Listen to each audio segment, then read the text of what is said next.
Bismillahirrahmanirrahim. Assalamualaikum warahmatullahi wabarakatuh. Halo teman-teman, apa kabarnya hari ini? Alhamdulillah luar biasa semangat. Semoga kita selalu diberikan kesehatan ya. Pada kesempatan hari ini kami akan berbagi pengetahuan tentang konstitusi di Indonesia. Apa sih konstitusi itu? Pasti penasaran ya. Ayo saksikan di sini. Selamat menyaksikan, semoga sukses untuk kita semua.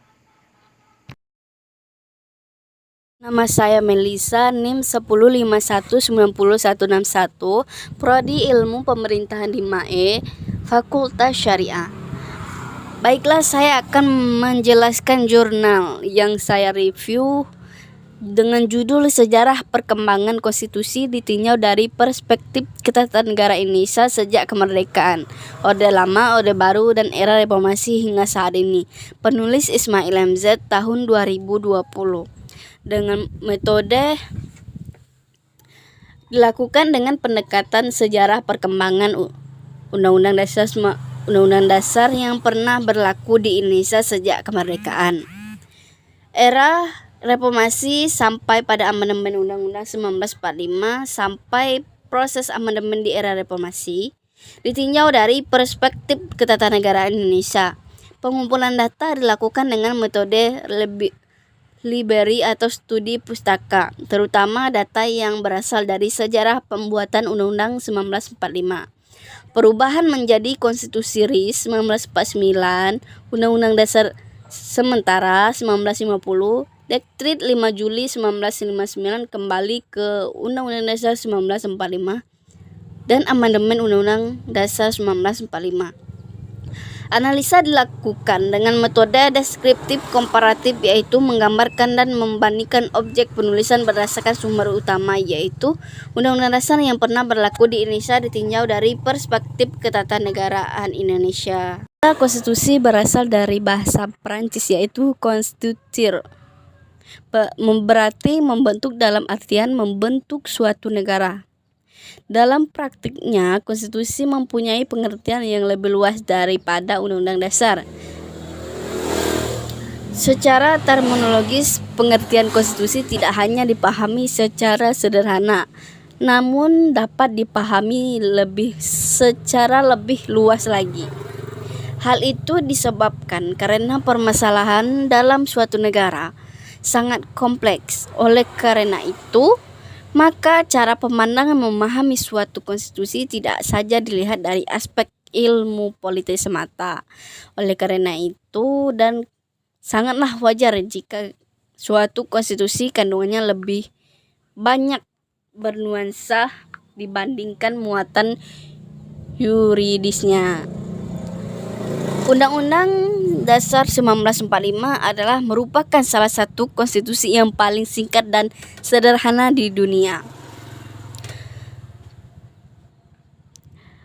Undang-Undang Dasar 1945 memuat 5 unsur antara lain kekuasaan negara, hak kekuasaan rakyat, kekuasaan eksekutif, legislatif, dan yudikatif.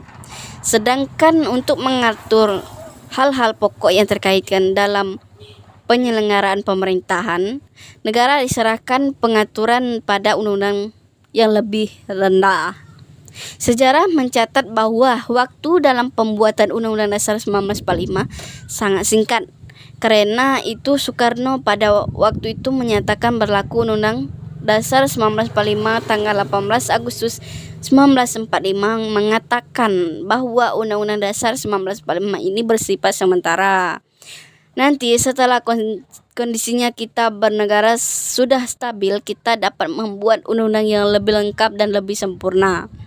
Hal yang sangat menarik untuk diuraikan bahwa betapa para penyusun konstitusi negara ini begitu percaya diri dengan semangat dan itikad baik penyelenggaraan negara.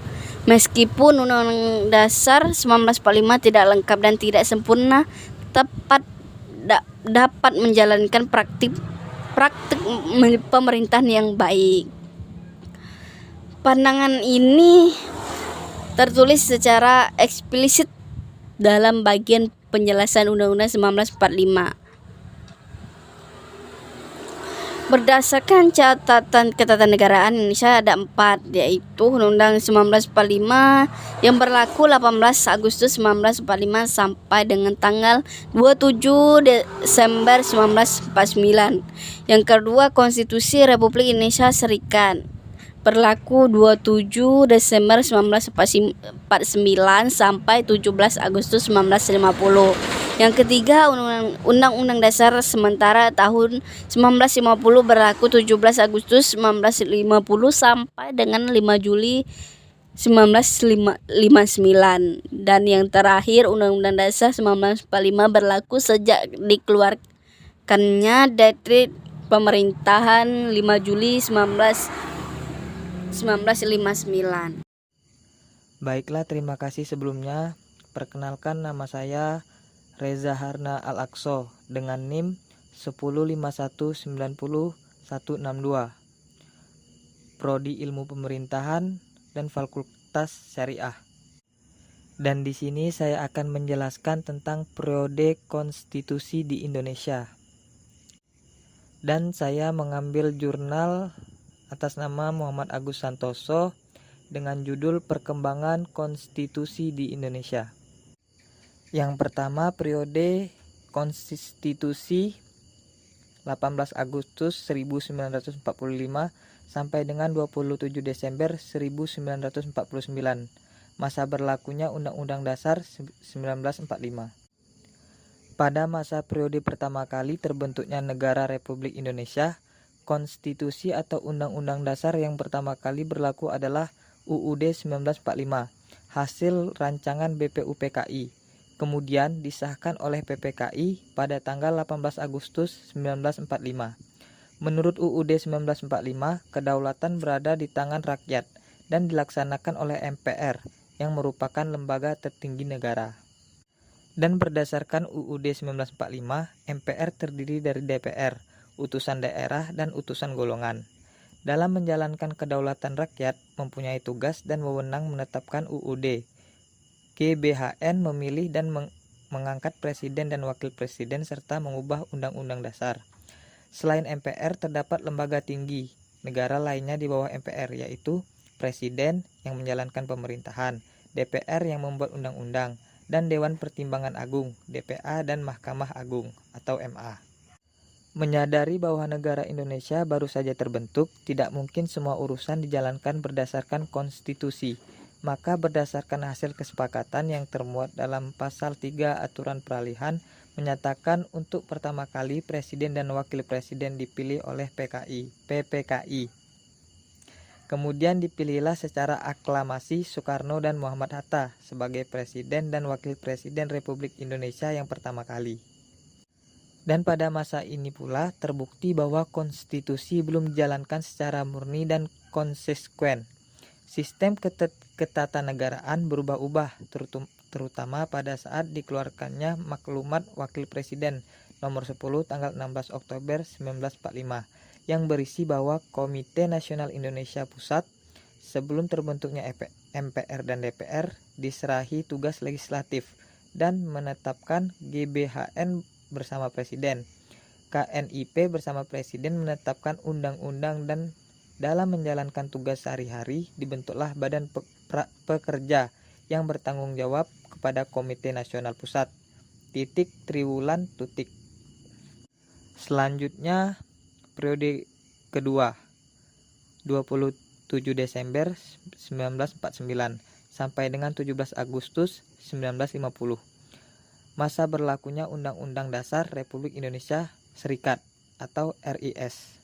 Sebagai rasa ungkapan ketidakpuasan bangsa Belanda atas kemerdekaan Republik Indonesia, terjadilah kontak senjata oleh Belanda pada tahun 1947 dan 1948 dengan keinginan Belanda untuk memecah belah NKRI menjadi negara federal agar dengan secara mudah dikuasai kembali oleh Belanda. Akhirnya disepakati untuk mengadakan konferensi meja bundar di Den Haag, Belanda dengan menghasilkan 3 buah persetujuan antara lain 1. Mendirikan negara Republik Indonesia Serikat, 2. Menyerahkan kedaulatan kepada Republik Indonesia Serikat, dan 3. Didirikan uni antara Republik Indonesia Serikat dengan Kerajaan Belanda. Pada tahun 1949 berubahlah konstitusi Indonesia, yaitu dari Undang-Undang Dasar 1945 menjadi Undang-Undang Dasar Republik Indonesia Serikat atau UUD RIS. Maka berubah pula bentuk negara kesatuan menjadi negara serikat atau federal, yaitu negara yang tersusun dari beberapa negara yang semula berdiri sendiri kemudian mengadakan ikatan kerjasama secara efektif. Atau dengan kata lain, negara serikat adalah negara yang tersusun jamak terdiri dari negara-negara bagian. Kekuasaan Republik Indonesia Serikat dilakukan oleh pemerintah bersama-sama dengan DPR dan Senat. Dan yang ketiga, periode 17 Agustus 1950 sampai dengan 5 Juli 1959. Masa berlaku Undang-Undang Dasar sementara tahun 1950 UUDS 1950. Ternyata konstitusi RIS tidak berumur panjang. Hal itu disebabkan karena isi konstitusi tidak berakar dari kehendak rakyat. Juga bukan merupakan kehendak politik rakyat Indonesia, melainkan rekayasa dari pihak Belanda maupun PBB, sehingga menimbulkan tuntutan untuk kembali ke NKRI. Satu persatu negara bagian menggabungkan dari menjadi negara Republik Indonesia, kemudian disepakati untuk kembali ke NKRI dengan menggunakan Undang-Undang Dasar sementara 1950. Bentuk negara pada konstitusi ini adalah negara kesatuan, yakni negara yang bersusun tunggal. Artinya, tidak ada negara dalam negara sebagaimana halnya bentuk negara serikat. Ketentuan negara kesatuan ditegaskan dalam pasal 1 ayat 1 UUDS 1950 yang menyatakan Republik Indonesia merdeka dan berdaulat, ialah negara hukum yang demokrasi dan berbentuk kesatuan. Bismillahirrahmanirrahim.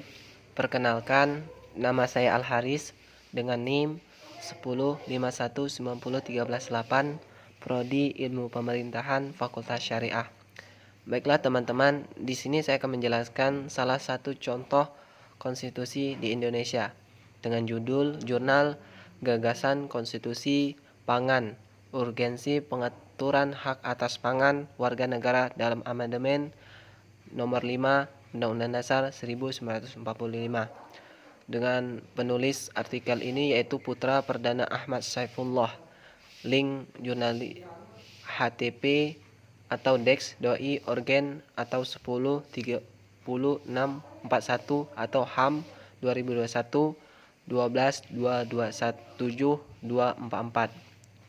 Metode penelitian ini menggunakan metode hukum normatif dengan pendekatan perundang-undangan dan konseptual. Dari segi sifat, penelitian ini merupakan penelitian deskriptif.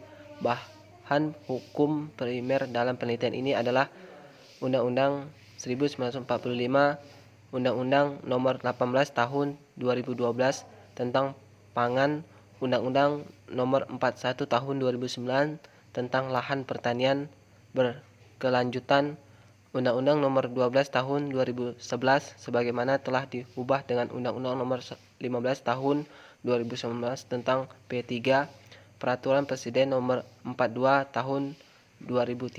Sedangkan bahan hukum sekunder dalam penelitian ini ada Risalah Pembentukan Undang-Undang 1945 tahun pembuatan jurnal ini yaitu 2021. Melihat fakta memprihatinkan kondisi masyarakat Indonesia terkait pangan, yaitu pertama, 7,9% populasi di Indonesia menderita kelaparan sampai dengan tahun 2016.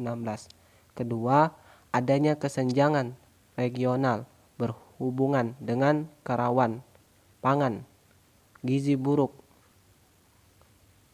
Menurut Kementerian Kesehatan, prevalensi stunting di Indonesia melebihi 40% di 2 provinsi.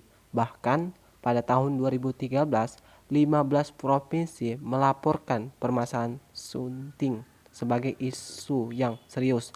Ketiga, terdapat 45 juta anak di bawah umur 5 tahun menderita malnutrisi.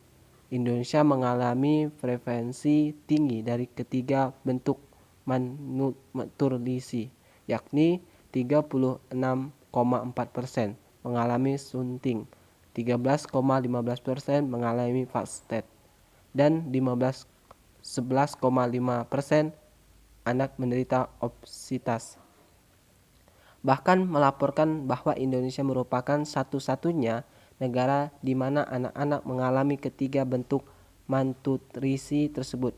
Keempat, tahun 2018, 6 anak di Kabupaten Asmat, Papua meninggal akibat gizi buruk yang disebabkan oleh kerawanan pangan yang kronis. Kelima, 80 juta penduduk Indonesia tetap rawan terhadap kerawanan pangan.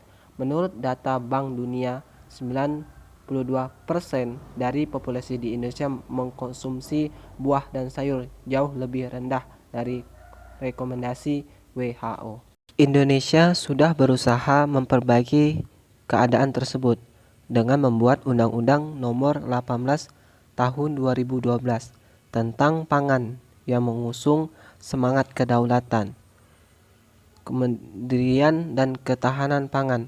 Akan tetapi, undang-undang ini kurang terimplementasi dengan baik, terutama dalam bidang ketersediaan dan keaspektabilitas pangan.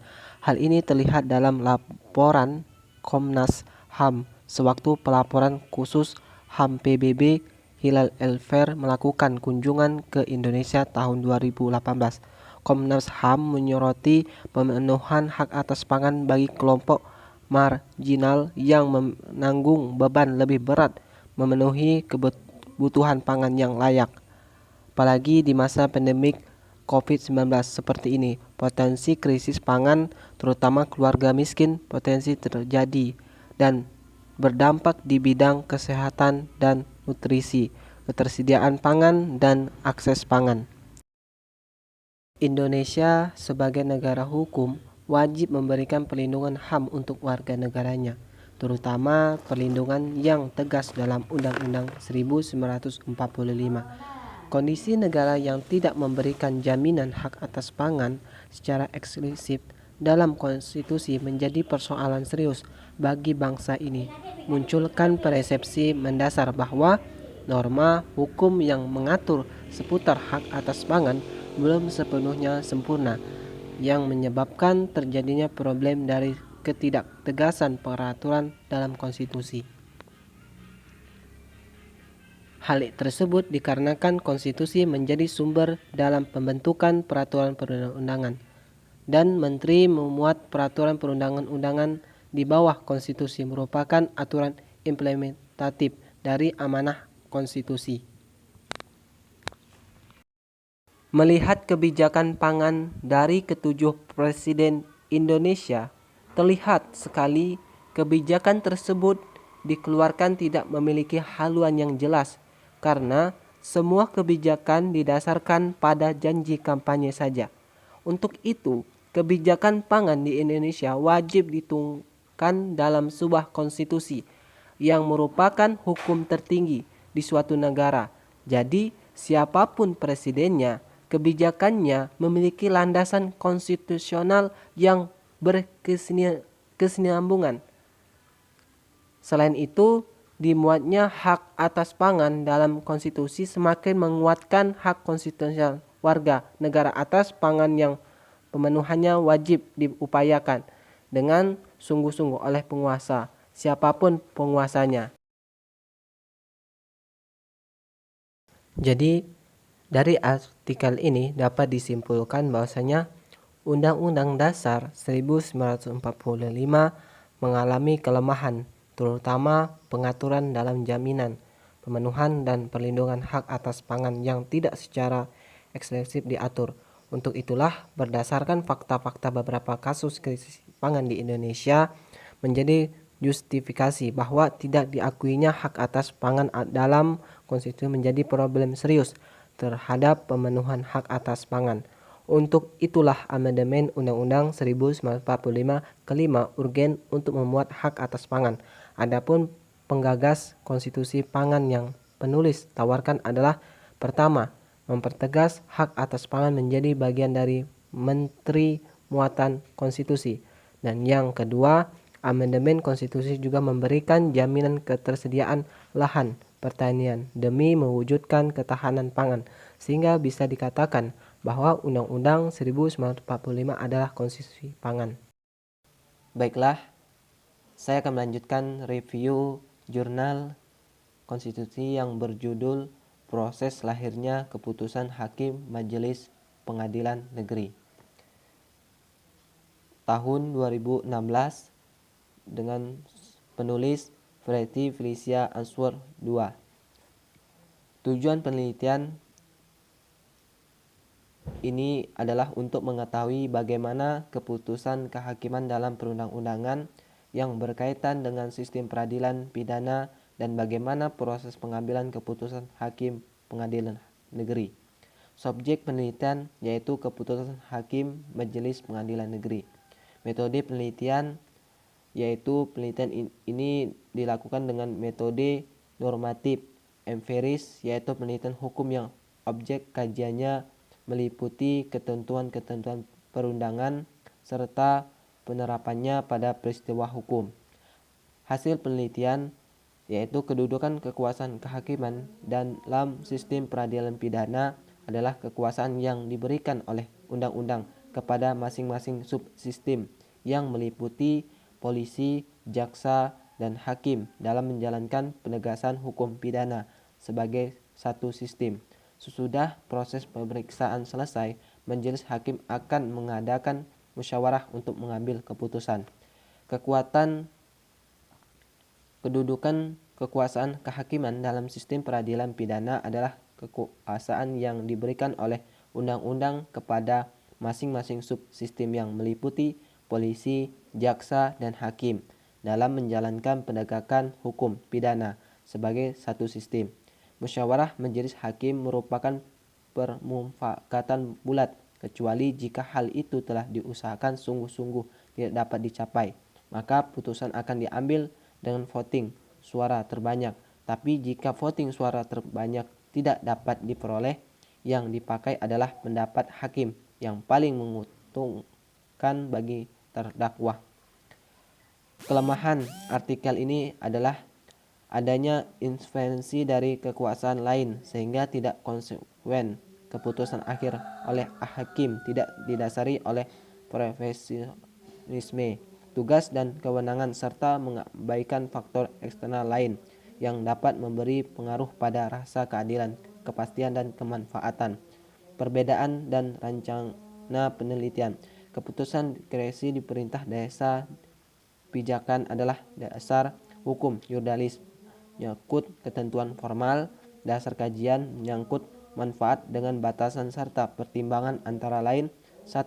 Terdapat kekosongan hukum, 2. Kebebasan intervensi, 3. Delegasi perundangan, 4. Pemenuhan kepentingan umum, 5. Masih dalam batas kewenangan, 6. Tidak melanggar asas. Terima kasih telah menyaksikan, semoga bermanfaat. Mohon maaf jika ada kesalahan dalam pelafalan atau penjelasan dalam video ini. Akhir kata, wabillahi taufiq hidayah. Wassalamualaikum warahmatullahi wabarakatuh.